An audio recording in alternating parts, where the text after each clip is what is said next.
जिसने देश को, युवाओं को घर पे बिठाने का काम किया, इसका नारा बदल के हो गया है हर घर बेरोजगार। यही है आज की भाजपा सरकार। सर, मैं दूसरी बड़ी बीमारी और खुदरा महंगाई 6 से 8% के आसपास घूम रही है।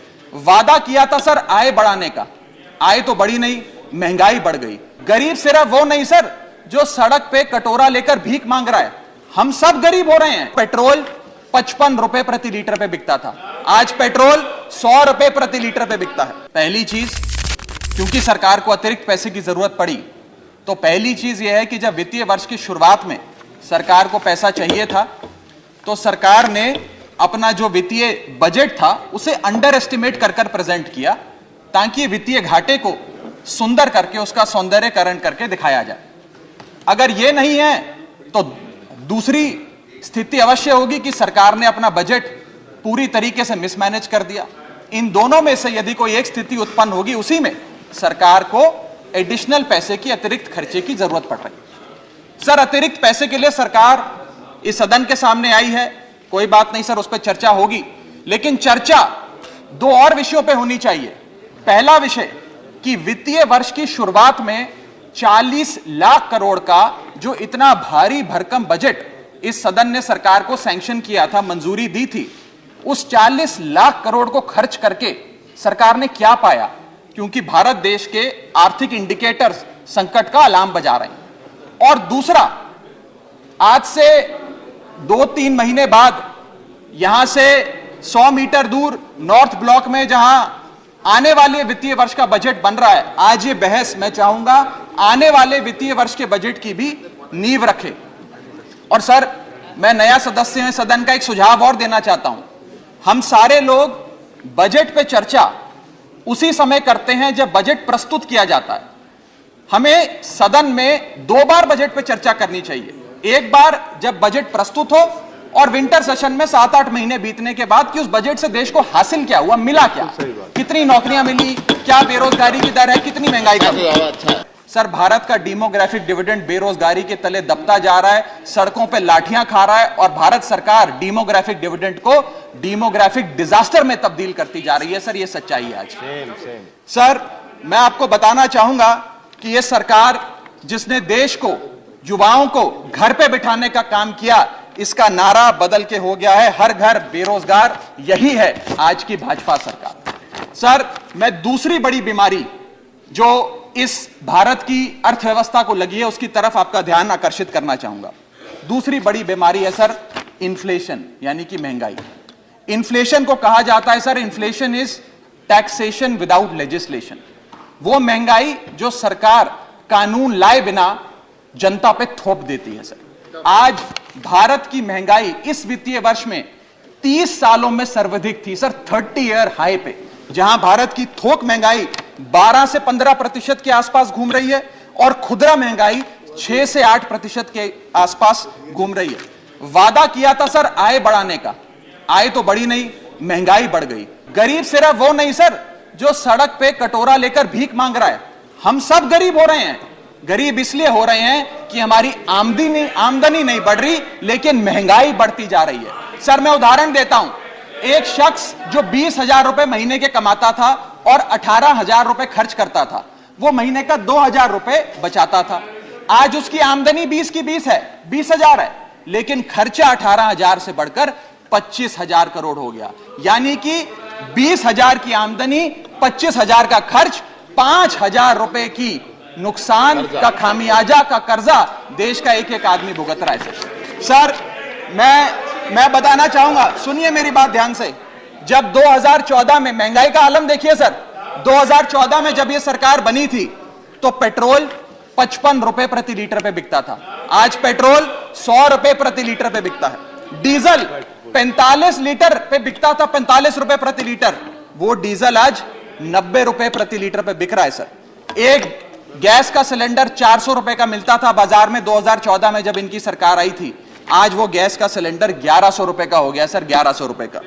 दूध 1 लीटर 36 रुपए का मिलता था, दूध आज 60 रुपए प्रति लीटर हो गया है। और सर, सीएनजी 40 रुपए प्रति यूनिट प्रति केजी मिला करती थी, आज वो सीएनजी 80 रुपए प्रति यूनिट मिलती है। सर, इस सदन में इस सदन में सर जब प्याज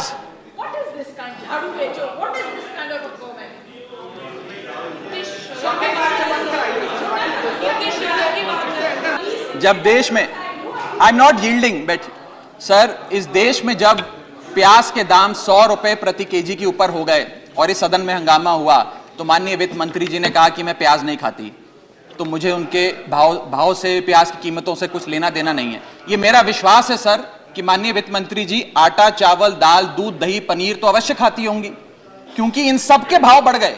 जीएसटी लगा लगा के इन्होंने देश की थालीनॉमिक्स, फूड इन्फ्लेशन को बिगाड़ दिया। आटा, दाल, चावल, दूध, दही सबके रेट आज स्काई रॉकेटिंग है सर, आसमान छू रहे हैं। और भारत की फूड इन्फ्लेशन 10% से लेकर 17% के बीच पूरे वित्तीय वर्ष में मंडरा रही है। यह हालात हैं सर भारत की थालीनॉमिक्स की। मैं बताना चाहूंगा सर कि इस सरकार ने अमीरों को अमीर और गरीबों को गरीब करने का काम किया। पर कैपिटा इनकम किसी भी देश की आर्थिक स्वास्थ्य का एक बहुत बड़ा इंडिकेटर होता है।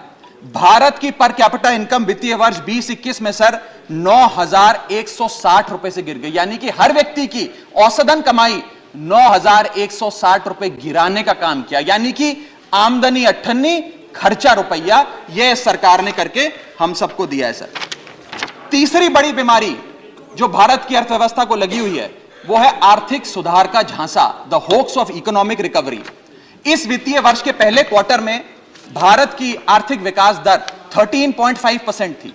दूसरा क्वार्टर आते आते, जिसे फेस्टिवल क्वार्टर कहते हैं, जिसमें बड़े बड़े त्योहार आते हैं, जिसमें खपत भी बढ़ती है, उत्पादन भी बढ़ता है, मांग भी बढ़ती है, उस क्वार्टर में आर्थिक विकास दर 13.5% क्वार्टर 1 के मुकाबले गिरकर 6.3% पे आ गई सर, यानी कि आधी हो गई।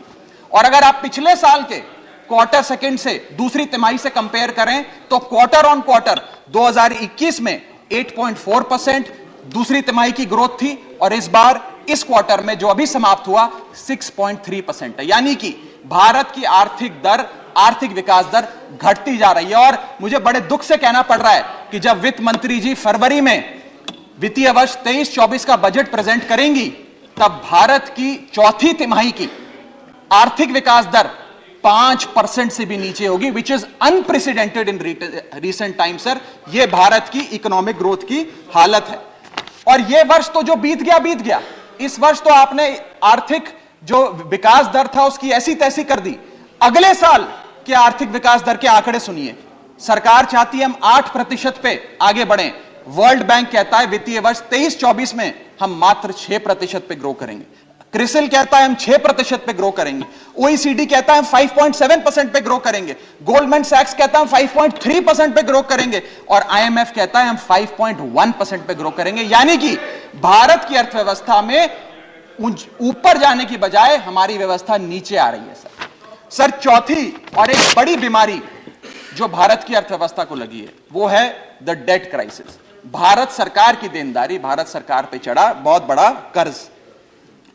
सर 1947 से लेकर 2014 तक, यानी कि इन 67 सालों में कई पार्टियों की सरकारें रहीं, केंद्र में कई पार्टियों ने शासन किया। इन 67 सालों में तमाम पार्टियों की सरकारों ने मिलकर कुल कर्जा 55 लाख करोड़ का लिया था और बीते 8 सालों में 2014 से 2022 में इस बीजेपी की सरकार ने कुल कर्जा 85 लाख करोड़ रुपए लिया। यानी कि एक तरफ 67 सालों का, बीते 67 सालों का 55 लाख करोड़ का कर्जा और इस सरकार ने अकेले 8 सालों में 85 लाख करोड़ रुपए का कर्जा ले लिया। मैं पूछना चाहता हूं इनसे कि ये तो मुफ्त की रेवड़ी भी नहीं बांटते, ये तो मुफ्त की रेवड़ी में भी विश्वास नहीं रखते, तो फिर इनका कर्जा इतना कैसे बढ़ता जा रहा है? ये पैसा जा कहां रहा है, किसकी जेब में जा रहा है? दोस्तवाद की नीति के तहत कौन से इनके दोस्त हैं जिन्हें फायदा पहुंचाया जा रहा है? ये मैं पूछना चाहता हूं।